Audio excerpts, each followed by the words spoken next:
Little red riding hood.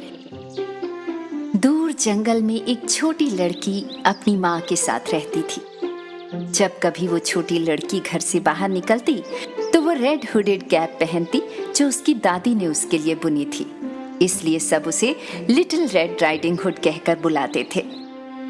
एक नए साल के दिन रसोई में जब उसकी माँ शाम के लिए तैयारी कर रही थी तो लिटिल रेड राइडिंग हुड अपनी माँ के पास पहुंची। माँ, मैं बहुत खुश हूँ कि आज नया साल है। दादी भी आज रात हमारे साथ होंगी ना? तुम्हारी दादी बीमार हैं बेटा, मुझे नहीं लगता वो आ पाए। मैं उनके लिए कुकीज बना रही हूँ। मैं दादी माँ को कुकीज दे आऊं? नहीं मेरे बच्चे, बाहर बहुत सर्दी है, तुम घर पर ही रहो, मैं दे आऊंगी और उन्हें कुछ काढ़ा भी पिलाऊंगी ताकि वो जल्दी ठीक हो जाए। प्लीज माँ प्लीज, आपको तो बहुत काम करने हैं ना, मैं फटाफट जाकर आ जाऊंगी। ठीक है, पर गर्म कपड़े अच्छे से पहन कर जाना। लिटिल रेड राइडिंग हुड ने अपने रेड शूज और रेड कैप पहनी और टोकरी को उठाकर घर से चल पड़ी। जंगल का रास्ता मत छोड़ना और अंधेरा होने से पहले घर आ जाना। ठीक है माँ। बाहर सचमुच बहुत ठंड थी, पूरा जंगल बर्फ से ढका था। लिटिल रेड राइडिंग हुड खुशी खुशी जंगल के रास्ते जा रही थी। बीच घने जंगल में एक युवा शिकारी रहता था। वो एक भेड़िए की तलाश में था जो गांव वालों के घरों में घुसकर उनका भोजन चुरा लेता था। कभी सोचा नहीं था कि मैं अपने नए साल की शाम इस तरह अकेले गुजारूंगा, लेकिन आज मैं तुझे पकड़ के रहूंगा खूंखार भेड़िए, और इस वजह से हर कोई नए साल में ज्यादा खुश होगा। सभी गांव वालों को भय में डालकर भेड़िया जंगल में अपने शिकार के लिए निकला था। मुझे बर्फीले दिनों से नफरत है, कुछ भी खाने के लिए नहीं मिलता। इस बीच लिटिल रेड राइडिंग हुड अपने रास्ते पर चली जा रही थी। उसने जंगल में एक हिरन के बच्चे को देखा। बेचारा बेबी हिरन ठंड से कांप रहा था। ओ नन्हे हिरन, तुम्हें कितनी ठंड लग रही है ना? लिटिल रेड राइडिंग हुड हिरन के पास जाकर उसकी मदद करना चाहती थी, पर जैसे ही हिरन ने उसे देखा तो वो भाग गया। अरे रुको, भागो मत, मैं तुम्हें कोई नुकसान नहीं पहुंचाऊंगी। लिटिल रेड राइडिंग हुड जंगल में हिरन का पीछा करने लगी, लेकिन इतना दुबला पतला होने के बावजूद ये हिरन इतना फुर्तीला था कि झट से गायब हो गया। कुछ समय तक लिटिल रेड राइडिंग हुड हिरन को खोजती रही, लेकिन फिर उसे लगा कि इसे खोजना असंभव है। उसने चारों तरफ नजर डाली और गौर किया कि वो अब जंगल से बहुत दूर थी। वो एक ऐसी जगह पर थी जहां वो पहले कभी नहीं गई थी। बर्फ ने उसके लिए ये जानना असंभव बना दिया था कि वो कहाँ थी। उसने सोचा कि अपने पैरों के निशानों का अनुसरण करते हुए वो अपना रास्ता खोज लेगी। उसने अपने निशानों का अनुसरण भी किया, लेकिन कुछ ही समय में बर्फ ने उसके निशान ढक दिए। ठीक उसी पल लिटिल रेड राइडिंग हुड खुद को असहाय महसूस करके रोने लगी।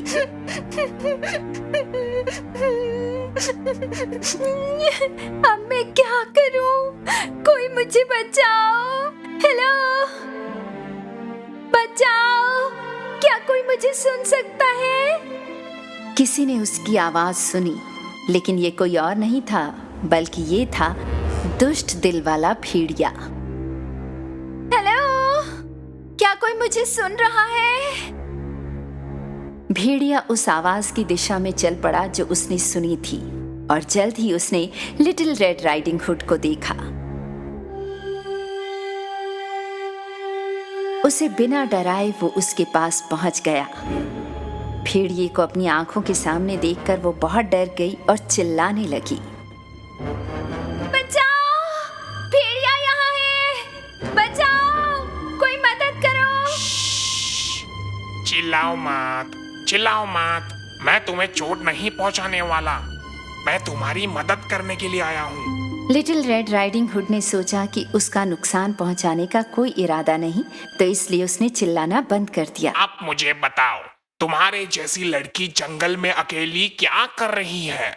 मैं अपनी बीमार दादी के लिए कुकीज ले जा रही थी, लेकिन अब मैं खो गई हूँ।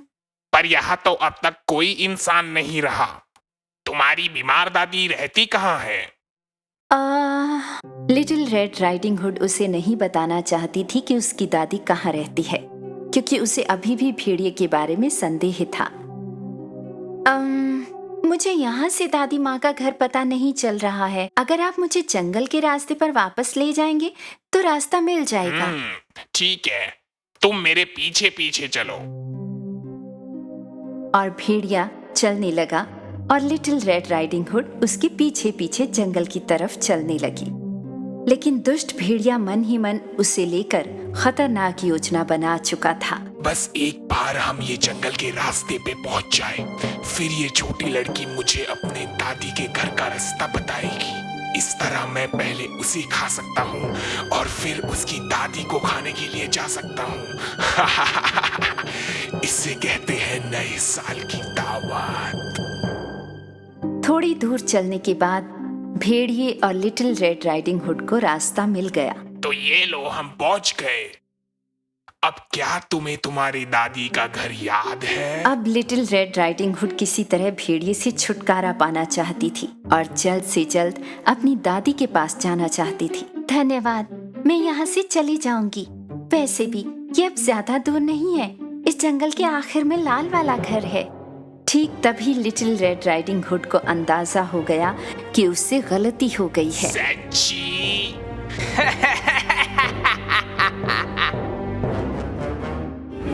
भेड़िए ने अपना मुंह खोला लिटिल रेड राइडिंग हुड के पास में आते हुए,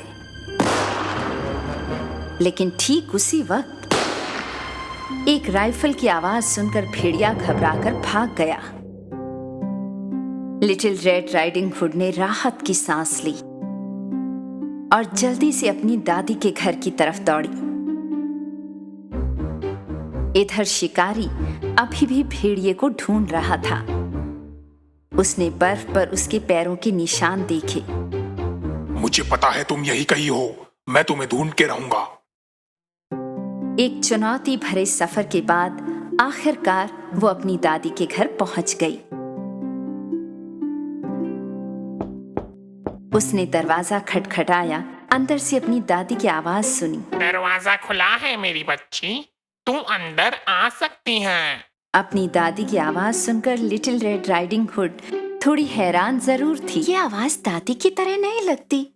ओह, शायद ये उनके बीमार होने की वजह से ना हो। लिटिल रेड राइडिंग हुड दरवाजा खोलकर अंदर दाखिल हुई। सभी पर्दे बंद थे। अंधेरे कमरे में उसकी दादी बिस्तर में अपने कंबल को छाती तक ओढ़े हुए लेटी थी।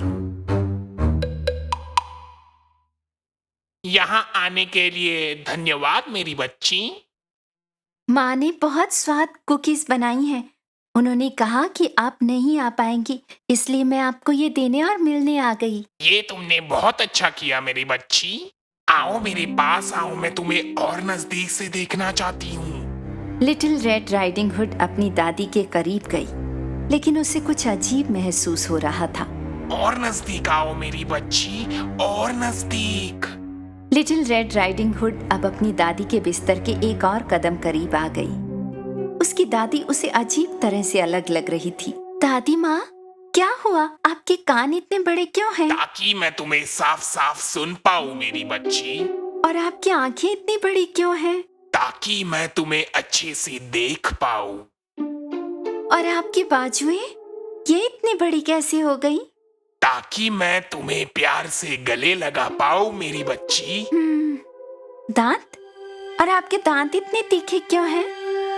ताकि मैं तुम्हें अच्छे से खा सकूं। अचानक भेड़िया बिस्तर से बाहर कूदा और खुद को लिटिल रेड राइडिंग हुड पर फेंक दिया। बचाओ! या तुम मुझसे बच के नहीं जा सकती। लिटिल रेड राइडिंग हुड घर से बाहर निकली और भागने लगी, लेकिन बहुत ही फुर्तीला भेड़िया उसे पकड़ने ही वाला था। जैसे ही वो उसके ऊपर कूदने और उसे दबोचने वाला था, उसने देखा कि उसका पैर फंस गया है और अचानक उसने खुद को एक पेड़ से लटके हुए पाया, जब लिटिल रेड राइडिंग हुड रुकी और उसने पीछे घूमकर देखा तो देखा कि वो एक जाल में फंस गया था। वो जल्दी से उसके पास गई। मुझे बताओ दुष्ट भेड़िए, मेरी दादी माँ कहाँ है और तुमने उनके साथ क्या किया है? वो कुछ नहीं कर सकता, तुम चिंता मत करो। लिटिल रेड राइडिंग हुड ने देखा कि आवाज कहाँ से आ रही थी। तुम्हारी दादी बिल्कुल ठीक है छोटी बच्ची, वो मेरी झोपड़ी में आराम कर रही है। जैसे ही मैंने सुना कि तुम्हारी दादी बीमार है, मैं उनकी रक्षा करने के लिए उन्हें अपनी झोपड़ी में ले आया और भेड़िए के लिए मैंने एक जाल तैयार किया। शुक्र है मैंने आखिरकार भेड़िए को पकड़ ही लिया। दुष्ट भेड़िए, सबसे पहले वो मेरी दादी के घर में घुसा, फिर उसने उनके कपड़े पहने और मुझे बरगलाने की कोशिश की। चलो तुम्हारी दादी माँ के पास जाते हैं। और रही भेड़िए की बात, तो इसे नया साल यही मनाने दो। इसको तो मैं कल ही देख लूंगा। और फिर शिकारी और रेड राइडिंग हुड शिकारी की झोपड़ी की ओर चल पड़े। भेड़िया उनके पीछे चिल्लाया, रुको रुको, कहाँ जा रहे हो मुझे छोड़कर? रुको रुको। ये लगभग रात का समय था। लिटिल रेड राइडिंग हुड, दादी और शिकारी लिटिल रेड राइडिंग हुड के घर पहुंचे। उसकी माँ घर के सामने उनका इंतजार कर रही थी। जब उसने अपनी बेटी को देखा तो वो बहुत खुश हुई। मेरी प्यारी बच्ची, तुम कहाँ थी? माँ, आप भी आई हैं? मुझे बताइए क्या हुआ था। मैं आपको सब बताऊंगी माँ, लेकिन पहले मुझे माफी मांगनी चाहिए। मैंने आपकी बात नहीं सुनी और जंगल का रास्ता छोड़ दिया। आप विश्वास नहीं करेंगी क्या हुआ। मैं अब कभी आपकी बात मानने से इनकार नहीं करूंगी। लिटिल रेड राइडिंग हुड, उसकी माँ, दादी और शिकारी सब ने मिलकर वो शाम हंसते गाते नाचते हुए साथ में बिताई और साथ में खाना भी खाया। और रहा सवाल भेड़िए का, तो ये उसकी अब तक की सबसे बुरी नए साल की शाम थी।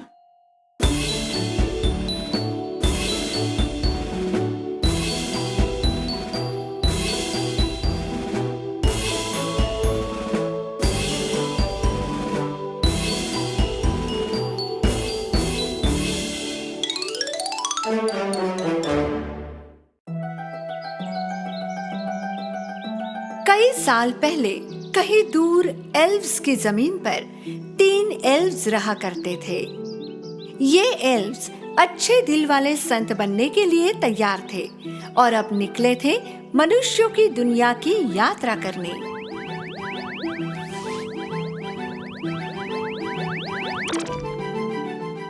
हमारा कर्तव्य हमारा इंतजार कर रहा है दोस्तों। मैं बहुत ही उत्साहित हूँ। हम भी मनुष्यों की दुनिया देखेंगे। हाँ, मैं चाहती हूँ कि हर एक व्यक्ति बहुत खुश रहे।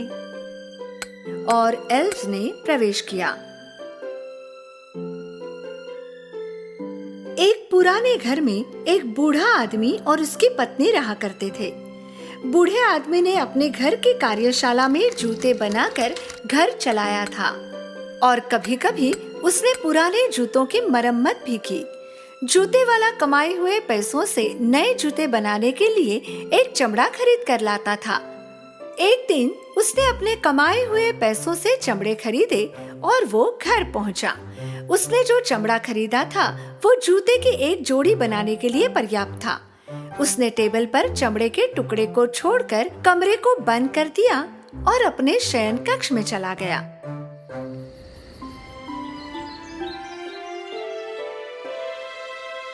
सुबह जब वो जाग गया, अपने बिस्तर में बैठकर उसने एक जोरदार आलस दिया।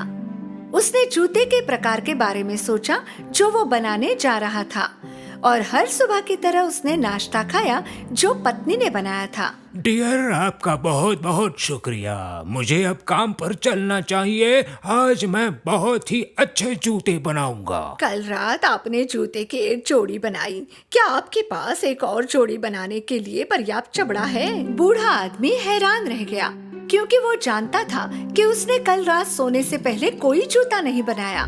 इसलिए बूढ़ा आदमी जल्दी से अपनी कार्यशाला में भाग गया। उसकी पत्नी भी उसके पीछे गई। जैसे ही उसने दरवाजा खोला तो क्या देखता है, चमड़े का टुकड़ा जो उसने रात को सोने से पहले टेबल पर छोड़ा था वो अब बहुत सुंदर जूते में बदल गया था। जूते वाले की आंखें ये देखकर फटी की फटी रह गई। मैंने ये जूते कब बनाए मुझे याद नहीं आ रहा। मुझे लगता है मैं सच में बूढ़ा हो गया हूँ। जूते इतने सुंदर थे कि जूते वाले ने उन्हें तुरंत खिड़की के सामने रखा और ग्राहक का इंतजार करने लगा। कुछ ही समय में एक अमीर दिखने वाले ग्राहक ने खिड़की से जूते को देखा और अंदर आया। सुप्रभात, मैं खिड़की के सामने रखी जूतों की जोड़ी खरीदना चाहता हूँ। उसकी कीमत चाहे कितनी भी हो। मैंने आज तक इतने सुंदर जूते कभी नहीं देखे। बड़ी खुशी से बूढ़े आदमी ने जूते की जोड़ी बेची और उसने उसकी सही कीमत से ज्यादा कुछ नहीं मांगा। इस बार जूते वाला जूते के 2 जोड़े के लिए चमड़े लेने बाजार जा रहा था और फिर उसने टेबल पर चमड़े को छोड़ दिया और कमरे में चारों ओर घूम आया।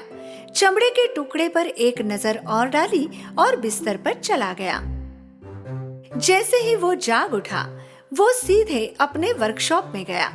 इस बार अद्भुत जूते के 2 जोड़े टेबल पर थे। इस बार फिर जूते वाला बहुत खुश था। उसने जूतों को खिड़की के सामने रखा। उसी दिन उसने जूते के दोनों जोड़े बहुत अच्छी कीमत में बेच दिए और वो फिर से और अधिक चमड़े खरीदने के लिए चला गया। मन ही मन वो सोच रहा था कि जूते के ये सुंदर जोड़े कौन बना रहा है। उसने चमड़े को मेज पर रखा और अपने कमरे में गया।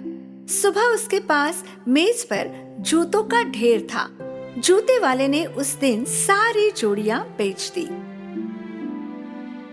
बहुत लंबे समय तक बूढ़ा आदमी जूते से बने पैसों से घर चला रहा था। कमाए हुए कुछ पैसों से उसने चमड़ा खरीदना जारी रखा, लेकिन जूते वाला जानने के लिए उत्सुक था कि जूतों के इन जोड़ों को कैसे और कौन बना रहा है। आखिर एक रात उन्होंने अपनी कार्यशाला की कोठरी में छिपने का फैसला किया और पता लगा ही लिया कि जूते कौन बना रहा है। आज रात मैं जूते बनाने वालों को ढूंढ कर ही रहूंगा। मध्य रात्रि के समय कार्यशाला की खिड़की खोली गई और एल्व्स ने प्रवेश किया। एल्व्स में से एक गलती से फूलदान पर कूद गया। शोर सुनकर बूढ़ा आदमी अपनी जगह से बाहर कूद गया। जरा सावधान रहिए, वो जाग जाएंगे। जब बूढ़े आदमी ने दरवाजे को धक्का दिया और चुपके से बाहर आया तो वो अपनी आंखों पर विश्वास नहीं कर सका। उसने अपनी आंखों को रगड़ा, फिर से देखा और उसने देखा कि मेज पर 3 एल्व्स थे। वे नृत्य और काम एक साथ ही कर रहे थे। उनमें से एक ने चमड़ा काटा, एक सिलाई कर रहा था और दूसरा उन्हें चिपका रहा था। फिर उन्होंने लेस को बांध दिया और जूते को पॉलिश किया।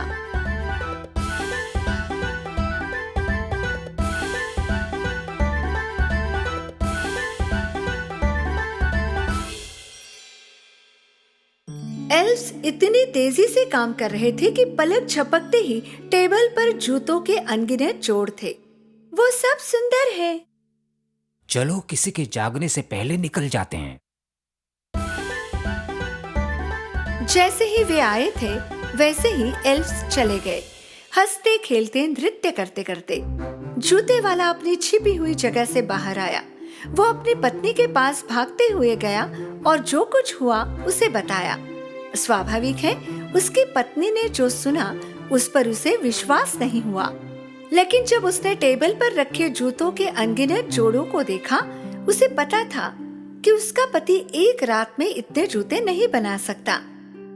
एल्व्स ने जो भी किया उसके लिए उन्हें धन्यवाद देने की बात पर दोनों सहमत हुए। अगले दिन पुराने जूते वाले की पत्नी ने दावत तैयार की।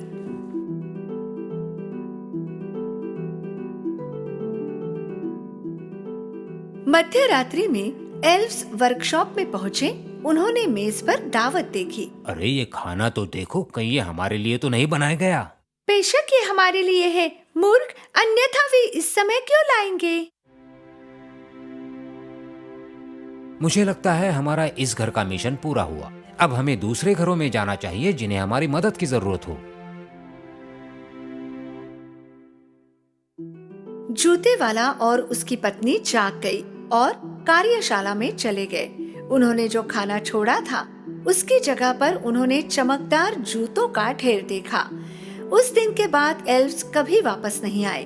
बूढ़े जूते वाले और उनकी पत्नी ने अपने शेष जीवन के लिए पर्याप्त पैसे प्राप्त कर लिए थे। जूते वाले ने सोचा कि इतने सालों की मेहनत के बाद उसे ये अवार्ड मिला है। यही कारण है कि उसने जूते बनाना कभी बंद नहीं किया।